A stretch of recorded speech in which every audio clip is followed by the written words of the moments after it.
Bienvenidos y bienvenidas a un nuevo episodio de este gran podcast, este espacio que estamos creando juntos.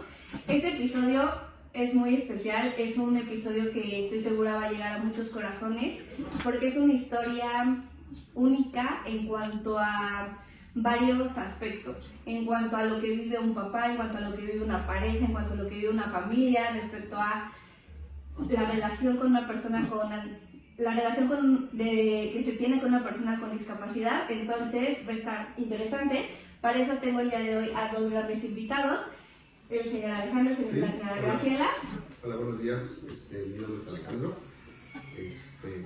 Y pues qué gusto de estar aquí. sí, bueno, justo ya más o menos en los episodios han ido viendo que como me gusta manejar la parte de la presentación, es yo únicamente decir los nombres de ustedes y ustedes van a decir quiénes son ustedes, cómo se describirían, qué los hace a ustedes ser ustedes. Bueno, pues nuevamente mi nombre es Alejandro Ewan. Pues es difícil dar un auto, ¿cómo se llama? Un autoconcepto. Un autoconcepto de uno, ¿verdad? Es bien complicado, pero pues bueno, tratamos de ser lo mejor que se puede en la vida de todos, ¿sí? Tratamos de ser alegres, tratamos de tener un poquito de chispa para todo. Ok, ¿y usted? Mi nombre es Graciela y pues, me considero una persona pues alegre, sonriente.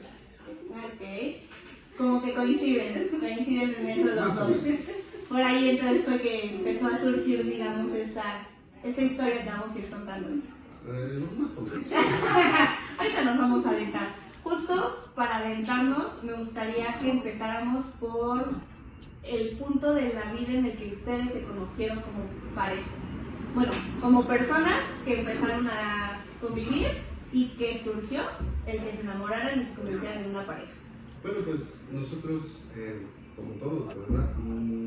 Nos conocimos no tanto por el trabajo, pero sí por la cercanía, digamos, que teníamos nosotros en la cuestión del trabajo, ¿sí? Pues ella en un lado y nosotros, pero coincidíamos a veces en nuestros trayectos, en nuestras rutas. Entonces, pues muchas veces cuando uno ve al otro, pues dice, pues sí me gusta, no sé, empezamos a tener un pequeño contacto ahí en una tarde, noche, o de trabajo. Y ya fue cuando pues tuvimos interacción, sí. Pero pues ya poco a poco ya se fue dando más todo esto. ¿Y tú cómo lo recuerdas? ¿Qué fue? Pues Yo sí ya no me acuerdo. Si no me acuerdo no pasó. Ya no, pues. Ya no, ¿verdad? sí la recuerdo. Recuerdo muy bien el día, la fecha, la hora. La no, ¿eh? No, pues recuerdo a aquel hombre sonriente y serio. Ok. Aquella vez. ¿Y cómo fue que empezaron a ser amigos? Pues lo mismo, ¿no? O sea, vamos, la cotidianidad de estarnos viendo, de conocernos, pues de que el cafecito, el refresquito, el agua, o sea, todo eso, ¿no? O sea, ya fue cuando ya empezamos a tener un poquito más de acercamiento, sí, o sea, una relación normal. Y para esto me gustaría como ir mencionando entonces también un punto importante que nos trae a la entrevista y que es lo que digo que es parte de la esencia, el hecho de tu hija. El hecho de que ustedes fueran amigos, que se conocieran de antes de ser pareja, digamos que hizo que el proceso de contarles sobre tu familia no fuera tan complicado. ¿Nos pudieras contar sobre esto? Pues es que, bueno, por lo regular, una mujer siempre es así como, y no fue trampa, ¿no? Pero cuando empezamos cuando yo le comencé a contar acerca de Lisbeth, bueno, mi hija, Lisbeth es una niña, aunque ella no es una niña, ¿verdad? Era una niña con problemas de audición.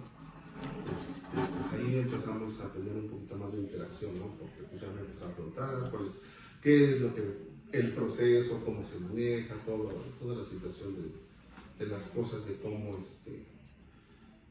lo tomamos, ¿sí? O sea, qué es lo que hacía yo con ella, de cierta manera, pues yo le contaba lo que llegaba a hacer en el día, ¿no? Si íbamos a terapia, si íbamos a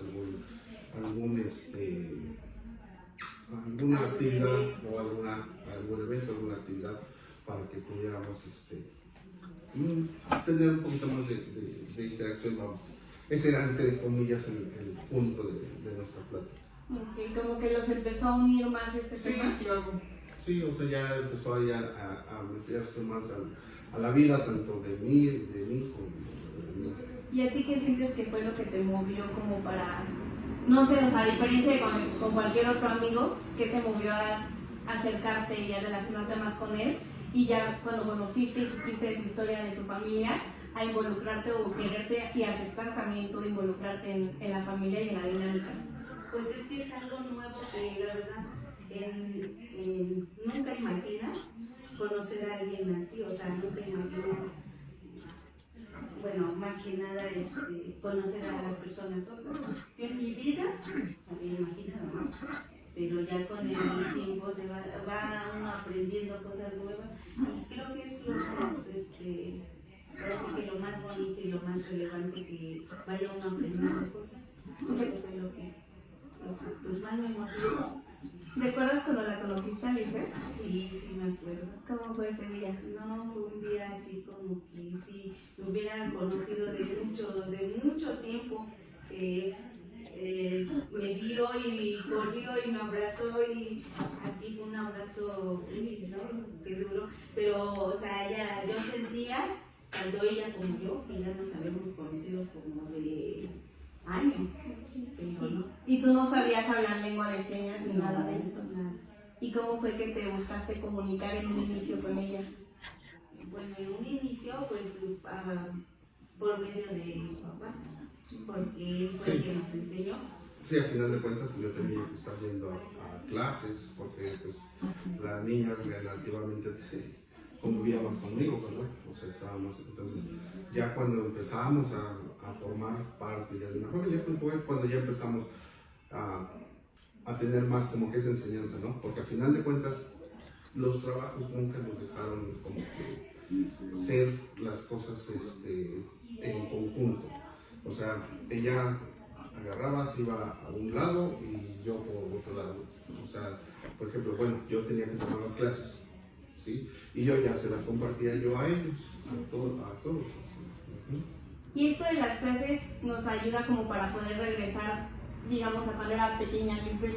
¿Cómo fue todo este proceso de diagnóstico? ¿Cómo fue que tú lo llevaste, el desarrollo? ¿Ahorita qué las tiene? Pues, bueno, Lisbeth se empezó a tratar como... Pues es un proceso largo, porque entrar a los hospitales, por ejemplo, de gobierno de aquí de la Ciudad de México, pues sí fue muy complicado, porque se tarda uno hasta un año en poder tener atención de ellos, ¿sí? Entonces empezamos a buscar ayuda con médicos generales, ya ellos ya nos empezaron a dar tips, ¿sabes qué? No, pues ve aquí o trata de hacer esto, bueno. Entonces un doctor nos recomendó que la ingresáramos precisamente al Instituto Nacional de Pediatría, ¿sí? Y bueno, pues ahí sí la doctora fue muy bueno, entrar ahí a ese hospital pues fue muy largo, fue tedioso, porque hay que hacer una fila enorme para poder ingresar. Y una vez estando ahí, pues yo creo que la cuestión de la experiencia pues nos hace ser más fácil, ¿no? Ya la doctora, una doctora ya grande, enseguida se dio cuenta, ella sí se dio cuenta enseguida que la niña era sorda, ¿sí? Y lo único que me dijo fue, a ver, volteé la niña y aplaudió muy fuerte y le dijo, su hija es sorda. Entonces, ahí se queda uno como que, o sea, nada más con eso, ¿sí? Entonces ya la doctora, me imagino como lo voy a repetir por la experiencia, ya nos dice, pues vamos a tener que hacer estudios y o sea, cosas para poder salir y saber exactamente cuál es el problema. Ahorita pues ya Lisbeth ya tiene 23 años, entonces pues ya no es una niña, vamos, ya transcurrimos quién sabe cuánto tiempo, cuántos años ya de la vida de ella, ¿sí? Entonces pues ya le hicieron todos los estudios necesarios. Unos sí se los hicieron ahí en el Instituto Nacional de Pediatría, que fue tomografías, fueron No me acuerdo qué más fueron. Bueno, fueron tomografías, audiometrías, porque hicieron varios estudios. Ajá, fue la tomografía. Fue una tomografía. Como estaba muy pequeñita, pues los doctores, como ese es un estudio que tiene que ser muy preciso, sí pedían que no tuviera ningún movimiento, que no se moviera, pero para nada en la cámara, sí, porque pues, ya está trabajando. Y me acuerdo que hay un estudio que se llama potenciales evocados, que son sensores alrededor del cerebro, del cuerpo, de ciertos, me imagino, puntos nerviosos que tenemos, y les aplican ondas sonoras para ver cuál es la reacción del cerebro en diferentes puntos del cuerpo, y ahí el cerebro es el que reacciona con las ondas. Pero pues sí, desgraciadamente ella no tuvo ningún rasgo de ¿Una reacción? ajá, ¿cómo se le llama? Ningún rasgo auditivo, ningún nada. Sí, ella sí definitivamente es sorda, se le llama hipoacusia profunda, es sorda, está por abajo de los 6 decibeles de su audición. A lo mejor ahorita ya no, porque sí ya capta, ¿verdad? Porque sí hemos visto que de repente anda un sonido un poquito, sí lo alcanza a captar, pero en ese entonces ya la diagnosticaron como sorda profunda. ¿Y cómo fue para ti como papá recibir ese diagnóstico? No, pues es que al principio, no sé, es difícil, ¿verdad? Porque no sabíamos absolutamente nada del tema. O sea, no sabíamos nada si era reversible, si lo podíamos solucionar.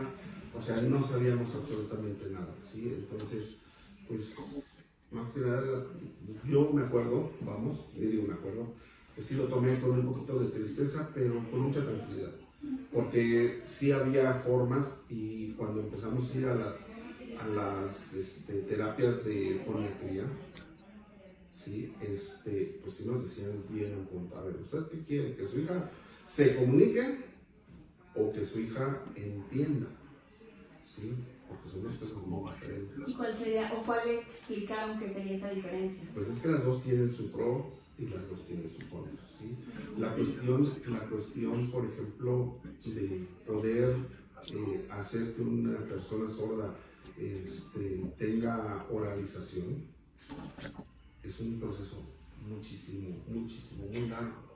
Pueden tardar, no sé, dependiendo de la capacitación de la persona, se pueden tardar 5 o 10 años. Y esos 5 o 10 años son esenciales y son sumamente importantes en la vida del niño.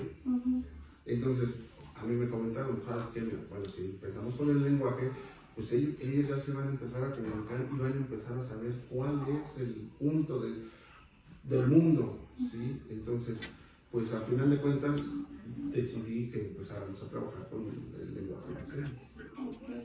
¿Y cuántos años tenía cuando comenzó? Estamos hablando que ella empezamos a tratar como de los 3 años más o menos, y cuando empezamos a trabajar ya con el hospital, ya bien en forma, como a los 5 años. Pero ella ya llevaba ya un retraso de 5 años. Sí. O sea, al final de cuentas, su primer año de etapas de conocimiento, ¿sí? De explorar. Así es, y después del año en adelante es cuando ya empiezan a obtener la información auditiva, pero ella tenía ya prácticamente 5 años sin información.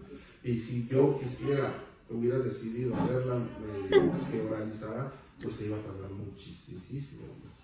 Entonces, pues ya empezamos a buscar, bueno, ya en ese entonces, pues ya empezamos a estar más juntos y empezamos a buscar opciones, escuelas. Antes, precisamente, aquí en Santa Anita, pasando el eje 4, estaba la escuela que se llamaba el Instituto Rosendo Olleta, que fue uno de los pioneros en la cuestión de educación para niños y adolescentes, porque en ese entonces no había edad para ello. Entonces investigamos y fue la primera opción donde entró Lisbeth al kinder, vamos a hablarlo pero ella ya tenía 5 años prácticamente, como 6 más o menos, ¿no? 5 años, ¿sí? Entonces, pues transcurre el año, bonito, y pues cuestiones económicas, la escuela decide cerrar. Otra vez, se nos cierran las puertas, ¿a dónde vamos? Sí, nosotros no vivíamos en ese mundo, en ese entonces, por aquí, por el rumbo, digamos, céntrico, y nos decían, no, pues que hay una escuela hasta Miscoac, la única escuela que hay hasta Miscoac, para personas sordas. De hecho, esta institución nos canalizó precisamente porque teníamos que hacer la misma cosa, hacer fila para poder hacer cita, para que nos pudieran atender en la escuela, para que nos pudieran diagnosticar y lo mismo, o sea, era un proceso.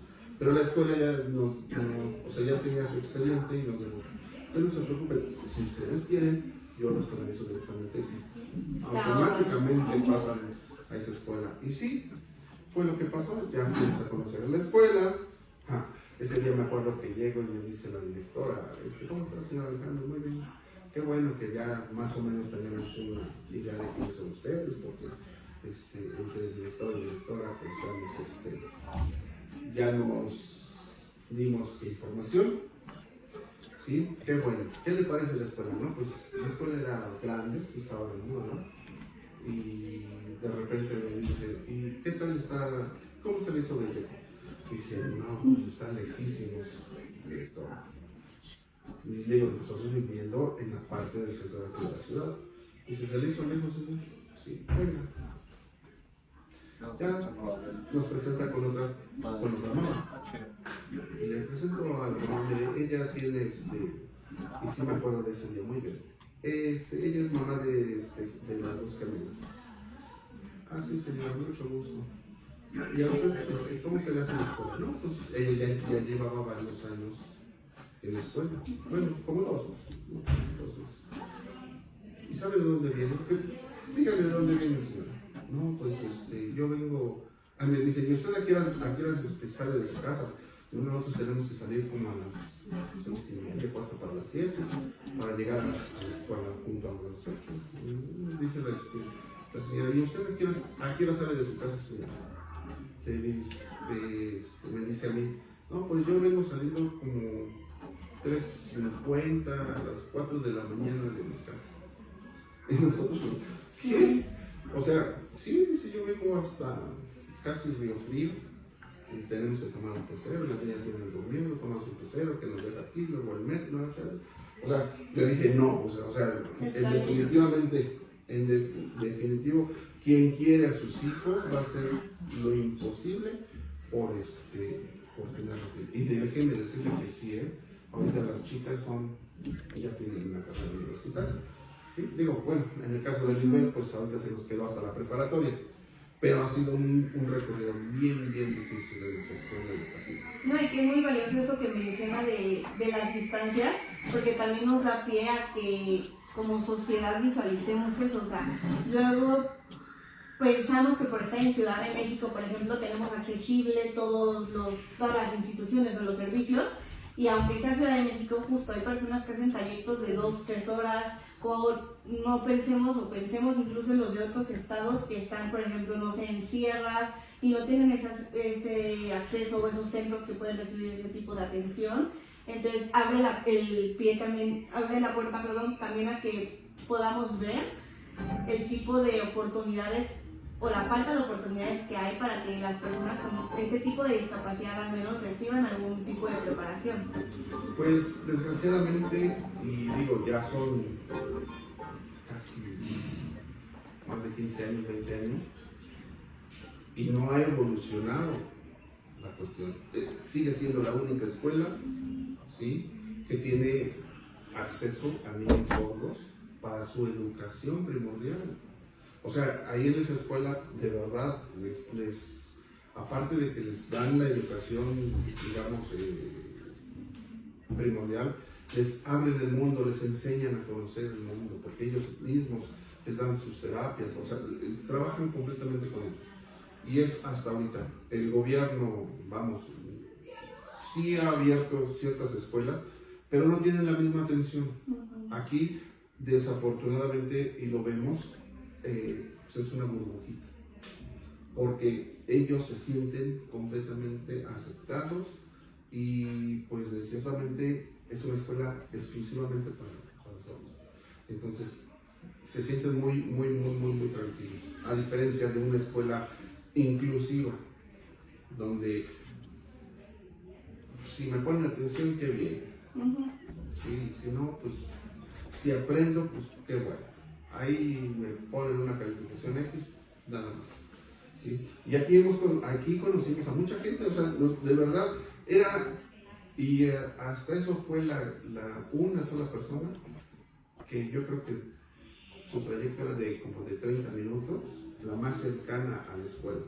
Todos los demás éramos de 2 horas, de 4 horas, o sea, éramos de un trayecto enorme porque la gente venía de muchos.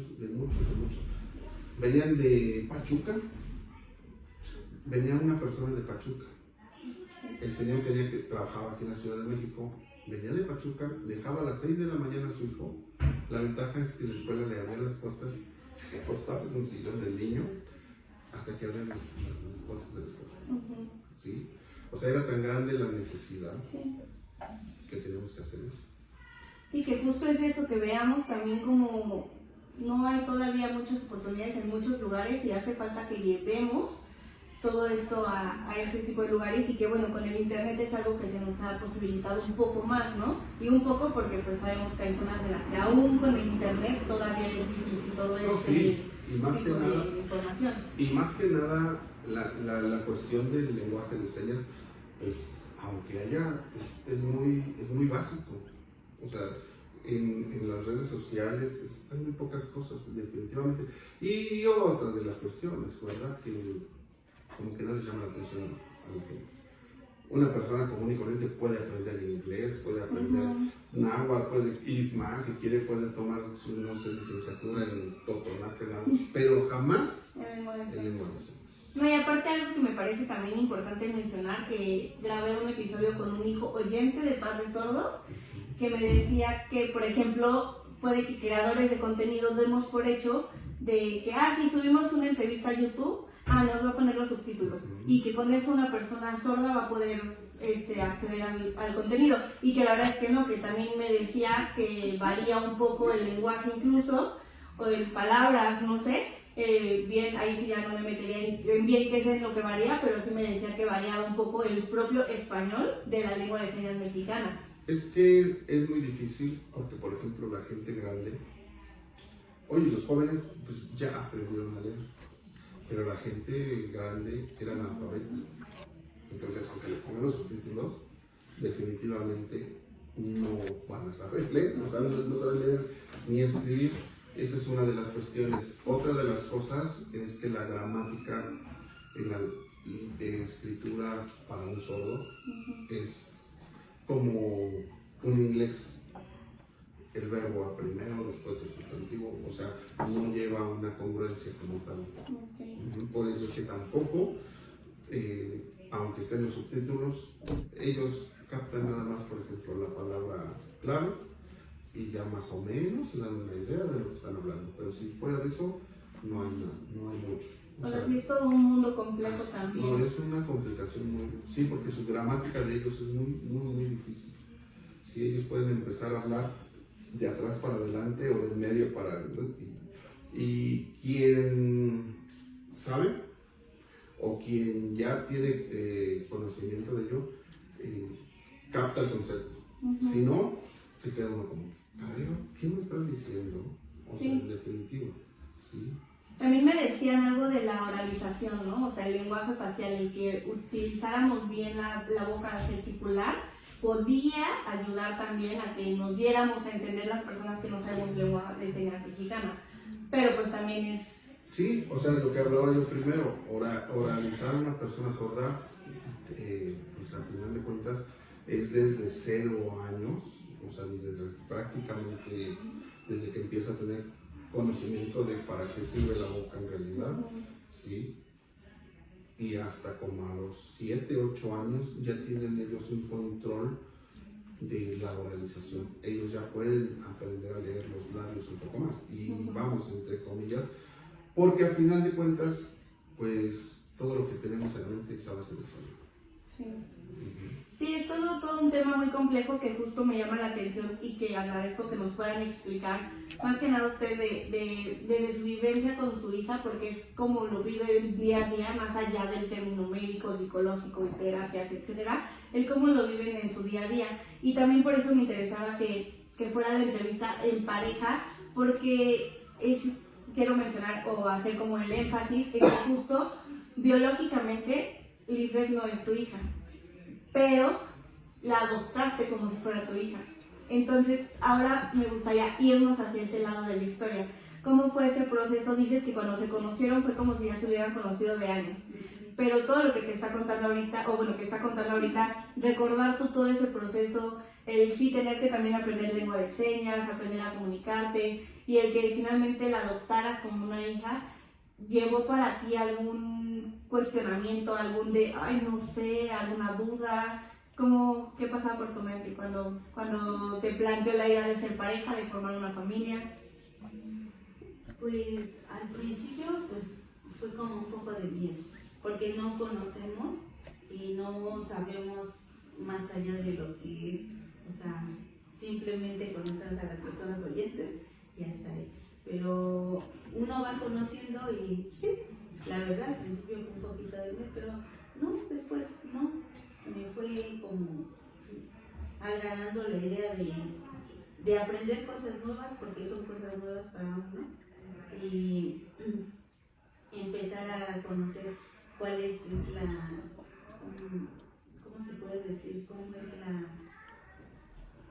pues lo que ellos sienten realmente, un niño, cómo se desenvuelve, cómo va sintiendo, cómo va explorando, cómo se va abriendo al paso del mundo, no sé, no sé cómo decirlo, o sea, cómo expresarse en su... Eso fue, pero sí, o sea, lo llevamos ahora sí, con toda la calma y la paciencia del mundo, y pues ahí estamos. Y cuando nos conocimos se lo reconocí y se lo quiero volver a reconocer, o sea, creo que habla muy bien como persona el hecho de no cerrarte a una relación con una persona que sabes que tiene un hijo o una hija con alguna discapacidad o alguna condición.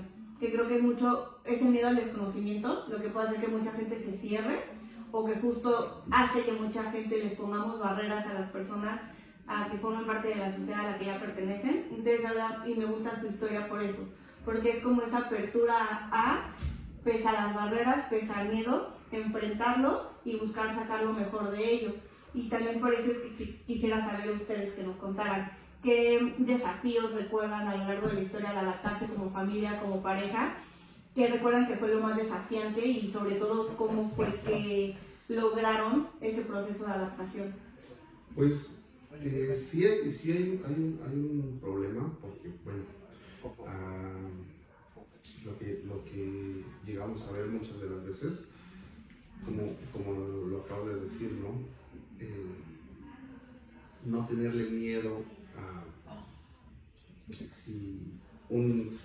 en el caso, si ella fuese su hija, digamos, que tuviera la discapacidad, muchas de las veces los hombres rehuyen a ese tipo de responsabilidades. Y digo, rehuyen porque hasta el mismo progenitor lo ha hecho, o sea, nosotros lo vimos, lo vivimos, ¿verdad? Yo en la escuela era prácticamente el único hombre papá, porque, bueno, digo papá porque yo podía ir a la escuela y estaba rodeado de puras mamás, o sea, puras mujeres. Y pues ahí fuimos conociendo, ¿no? Pues que fulanito, el papá de fulanito ya se fue. Y digo, nosotros no, porque nosotros no andábamos de chicos, pero sí las niñas llegaban y nos contaban, ¿qué crees? Que el papá de fulanito ya se separaron, ya se divorciaron. O no por chisme, pero también entre ustedes como papás son su apoyo, ¿no? Y también se puede llegar a desahogar entre ustedes. Era como curiosidad, vamos, entre ellos, ¿no? Porque se preguntaban, ¿tú tienes papá? ¿Tú tienes mamá? ¿Tú esto? ¿Tú? Porque sí, o sea, definitivamente llegamos a tener conocidos que los dos, o sea, papá, mamá, los abandonaron. X razón, no sabemos, y los abuelitos eran los que se hacían cargo de los chicos, ¿sí? Entonces, sí es algo temeroso, ¿sí? Y aparte, por lo desconocido, pues obviamente es peor, ¿sí? Aquí, pues, entre una persona sorda, pues sí tiene sus limitantes, muchas limitantes, pero se puede sobrellevar, ¿sí? O sea, se puede sobrellevar, y desgraciadamente para uno que no tiene ni la más menor idea de lo que es, hay que aprender y hay que, pues, echarle muchas ganas, porque si no, se complica mucho más. Sí, y justo es por eso que les quería, o lo que les preguntaba eso, ¿qué fue lo que a ustedes creen que les ayudó a sobrellevar eso de forma personal y como pareja? Pues, entre las cosas se dieron fáciles porque estábamos más jóvenes, obviamente, y la niña nos ayudaba mucho. O sea, entre comillas, no fue complicado, porque Lisbeth es una chica súper inteligente, ¿eh? O sea, captaba las cosas a la primera. Ella era de que estabas haciendo algo y ella no esperaba que le dijeras que ayudara o viera cómo lo hiciera para que pudiera ayudar. Ella agarraba y su propia iniciativa, mira, es mejor así, vamos, hazlo, ¿sí? Es mejor de esta manera o de esta mejor. En la cuestión, por ejemplo, en la secundaria, que ya les daban computación, ella era entre las comillas más inteligentes porque mi hijo iba a la preparatoria, su hermano mayor. Oye, Lisbeth, no sé cómo se maneja la computadora aquí. A ver, espera, yo te enseño. Y Lisbeth les enseñaba a hacer ciertas cosas en la computadora, o era muy hábil dibujando. Bueno, fue muy hábil en varias cosas, matemáticas. Entonces, en realidad, creo yo que para nosotros nuestra única barrera fue la comunicación. De todo lo demás, creo que no hubo más problemas. Y me encanta sobre todo que digan todo esto, como las virtudes, las habilidades que ha tenido su hija a lo largo del camino de su vida, pero me gustaría también escuchar de ustedes de forma personal, qué se reconocen, que han aprendido gracias a esta experiencia de vida que les está tocando vivir. Pues se convierte en un poquito más humano, en definitiva, porque hace ratito lo comentábamos, que nosotros no sabíamos nada. Antes de esto, caminábamos en la calle, en el metro, en transporte, esto, lo otro, y jamás habíamos visto una persona sorda, jamás, o sea, de verdad, yo que me acuerde, jamás. Posterior a esto, ya hasta nos metíamos en las conversaciones, porque ya aprendíamos el lenguaje, y veíamos a un sordo platicando con otro sordo, y ya sabíamos qué es lo que estaban diciendo, ¿sí? Entonces, nunca tuvimos como que miedo, ¿sí? Nunca tuvimos miedo, ¿sí? Y no nada más la cuestión de libertad, nunca tuvimos miedo a enfrentar ciertas cosas, o sea, tratábamos de apoyar y ahora sí que darles el empujón a ellos. Okay. Me gusta la parte de que te vuelves más humano, porque... Sí, definitivamente, porque ve uno, pues las cosas, nosotros siempre tratamos de ayudar. O sea, nosotros, por ejemplo, veíamos a una personita sorda o algo, pues tratábamos de tener más comunicación con ellos, porque ellos sienten, los sordos, o antes sentían que nada más entre ellos podían tener comunicación. Y cuando veían que una persona oyente podía platicar con ellos, se alegraban, o sea, se sentían así como que, ay, ¿cómo que tú sabes lenguaje? ¿Sí? O en la cuestión, por ejemplo, nosotros pues somos de servicio, ¿no? Dar servicio, atender a las personas, porque mucha gente, es que allá ni me hicieron caso, o sea, definitivamente me ignoraron, pero aquí, mejor vengo aquí contigo porque tú sí me apoyas, sí me ayudas, sí esto, sí lo otro. Entonces, eso se sentía muy gratificante. No, y me imagino para ellos, pues, lo que dices, ¿no? Saber que alguien más aunque es oyente y no requiere la lengua de señas, se la sepa, yo Sí. creo que es más reconfortante Y para siempre, ellos. y siempre su pregunta de ellos, ¿y tú por qué sabes lenguaje? O sea, ¿tú por qué sabes lenguaje? Siempre, cualquier sordo que sabe que uno es oyente, dice, pero tú por qué sabes? Tu mamá, tu papá, Alguien alguien tiene de que- tu familia. Entonces ya dicen, no, pues es que yo tengo hijos, diga, así, ya, por eso, qué bien. Ya empezamos a interactuar. Sí. ¿Y de ti? Pues a mí me hizo más sensible, más buena persona. Ok.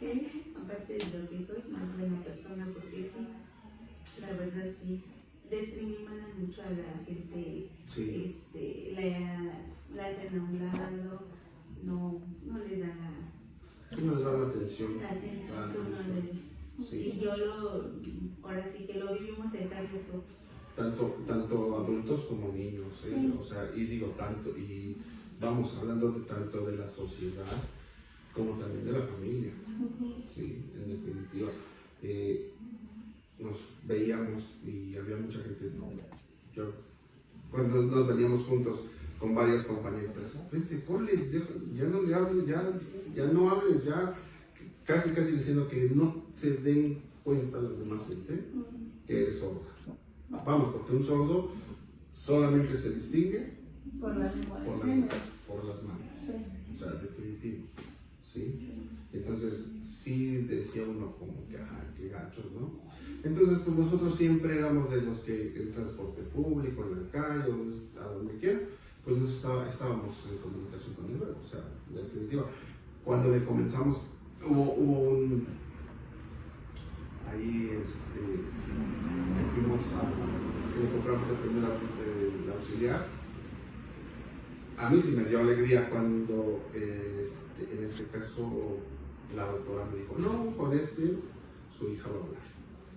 Con este aparato su hija va a escuchar. Entonces ya le hicieron nuevamente las audiometrías, le pusieron su auxiliar, porque el lado derecho es el que tenía un poquito de rasgos de audición, un poquitito. Entonces su primer aparato fue el lado derecho. Pero en definitiva, no le ayudó en nada. Sí, o sea, después hubo ¿cómo se llama?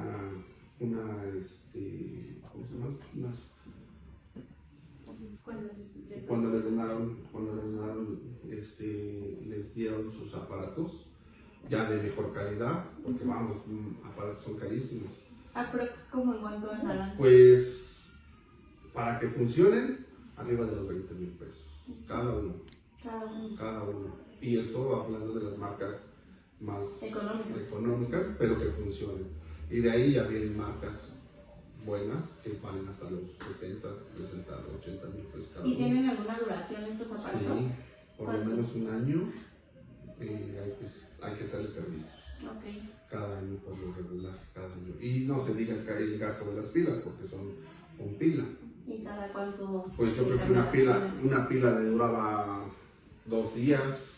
¿Y las pilas Pues de las antes tradicionales o no, especiales? son pilas especiales. Sí, pues es que el aparato es chiquito, Ajá. son pilas pequeñitas, entonces sí era un gasto. Conforme van creciendo, hay que estarles cambiando los moldes, hay que estarles cambiando las mangueras, darles servicios, o sea, sí es un proceso bien complejo, sí. Y en todo este proceso complejo, ¿qué creen que los fortaleció como pareja? Pues yo creo que la unión, al final de cuentas, entre todos, era así de que tú apoyas a ella, yo apoyo a ti, yo te apoyo. Y o sea, fue el gran apoyo mutuo que tuvimos. Eso fue lo que nos fortaleció más, ¿sí? Al final de cuentas, pues Diana prefirió, ahora sí que, irse precisamente por la educación especial, precisamente por eso. Por ¿Sí? Fernando. Así es. Y para ir cerrando un poco, aunque sé que nos podemos profundizar todavía muchísimo más, pero me gustaría saber a ustedes, como papás de una mujer sorda, ¿qué les gustaría que la sociedad entendiera mejor sobre la sordera y sobre las familias con esta discapacidad? Pues yo creo que deberíamos de empezar a cambiar por el aspecto del gobierno, porque es muy raro. Hoy en día hay algunas instancias gubernamentales que ya tienen, y me dio alegría porque de repente vamos a alguna institución de gobierno, por ejemplo, DIF, y hay personas grandes que tienen manera de cómo comunicarse. Y lo que decíamos hace ratito, en lugar de poner, no sé, conocimientos de X cosa, mejor enseñarles más abiertamente el lenguaje para que hubiese más inclusión. Yo siento que por ejemplo, una primaria, que es la básica de la escuela, a los niños de primaria enseñarles lenguaje, yo creo que sería súper. Y quitarnos esa venda de los ojos, ¿verdad? Porque los papás siempre son de que, ay, no te juntes con él, no te vaya a pegar. O sea, aparte, todavía lo hay. Sí, aparte también de que es importante mencionar que la discapacidad auditiva no es solo que se nace con ella, también se puede adquirir en una edad adulta por algún accidente, o sea, nadie está, ¿cómo decirlo?, como descartado.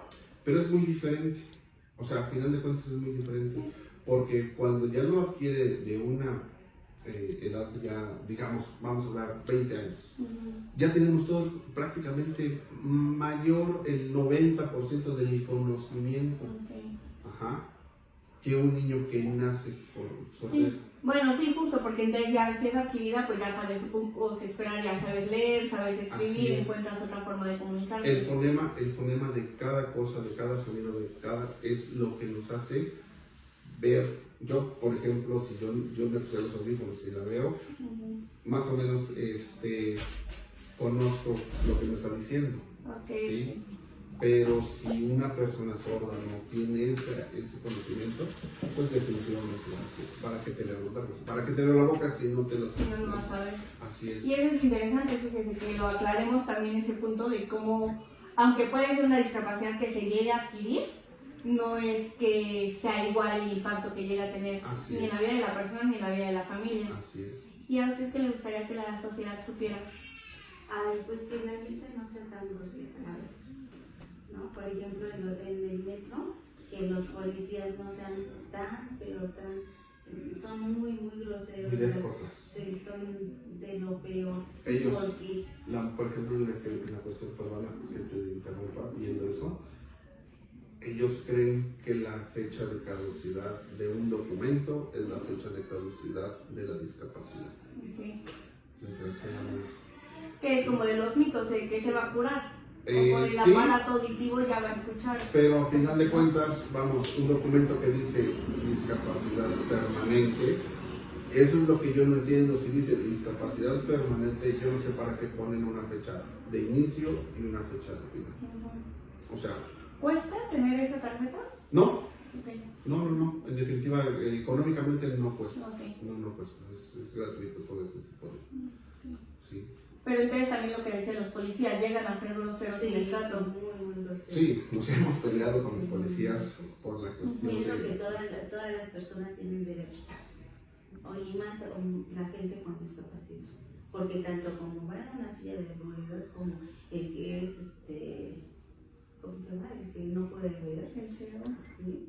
O y los sordos prácticamente pues no se ven que lleven una discapacidad. No sé si tienen que así decir un letrero o qué, pero la verdad la gente es muy grosera, muy grosera, en todos los aspectos. Va uno al banco, va uno